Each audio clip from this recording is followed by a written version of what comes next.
ये लो भाई, झागा मैंने निशान लगा रखे, तीनों भाई साइन करो और ये लो अंगूठा लगाओ, ठीक है। और देख लो, आज हमने दोनों कमरे खोल के देखे थे तो ये दो दो भगोने निकले हैं, ठीक है। और रुको, और दिखाता हूँ, ये देखो, ये देखो भाई, ये थोड़े बहुत बर्तन निकले हमारे दादा दादी के, ठीक है। इसमें से आधे तुम रख लो और आधे हम रख लेंगे, बात खत्म करो, ठीक है। क्या बात है भैया, आज आपने हमें ये पुराने घर पे क्यों बुलाया है और ये साइन वाइन भी करवा रहे हो? चक्कर क्या है? अरे चक्कर क्या यार, तुम्हें तो पता ही है, पापा को इस दुनिया से गए हुए 20 दिन हो गए हैं। तो हम दोनों भाई ऐसे ही बैठे बैठे सोच रहे थे कि भाई देखो, हमने भी 200 गज का मेन रोड पे घर बनवा लिया बढ़िया सा, और तुम्हें भी ऊपर वाले ने बहुत कुछ दिया है, लेकिन पापा में और चाचा में पूरी जिंदगी भर बोलचाल बंद रही है।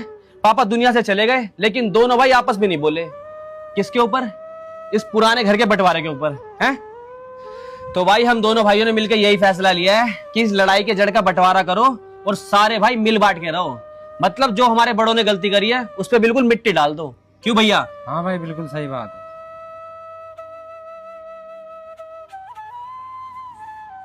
क्या हो गया भाई, क्या सोच रहे हो? मैंने कुछ गलत बोल दिया क्या? नहीं भैया, मैं ये सोच रहा हूँ, इतना आसान था सब कुछ, मतलब कि इतनी आसानी से उलझे रिश्ते सुलझ सकते थे। बस वही बात है ना भैया, इतनी सी बात समझने के लिए हमारे बड़ों ने 20 साल बर्बाद कर दिए। हाँ बिल्कुल सही बात है, दोनों भाइयों को बोलचाल बंद किए हुए 20 साल हो तो गए।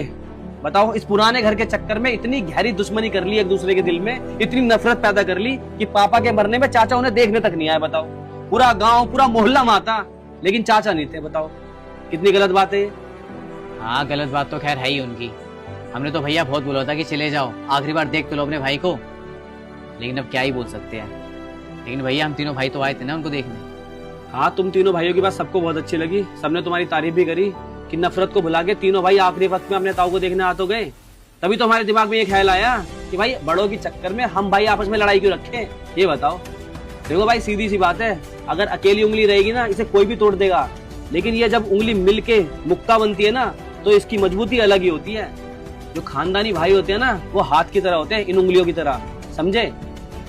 और ये सिर्फ हमारे घर की बात नहीं है, घर घर की कहानी बन चुकी है। दो भाइयों की शादी होती है, शादी के तुरंत बाद बंटवारा हो जाता है, एक भाई अलग, दूसरा भाई अलग, अलग अलग जाके वो लाखों करोड़ों रुपए कमा ले, बड़ा घर बना ले, लेकिन पुराने घर की लड़ाई तब भी खत्म नहीं होती। अगर मेरे भाई अपने घमंड को साइड में रख के हम एक दूसरे से मसले का हल ढूंढना चाहे ना, एक दूसरे से बात करना चाहे, तो बहुत आसान होता है उलझे रिश्तों को सुलझाना। समझे? ठीक कह रहा हूं ना?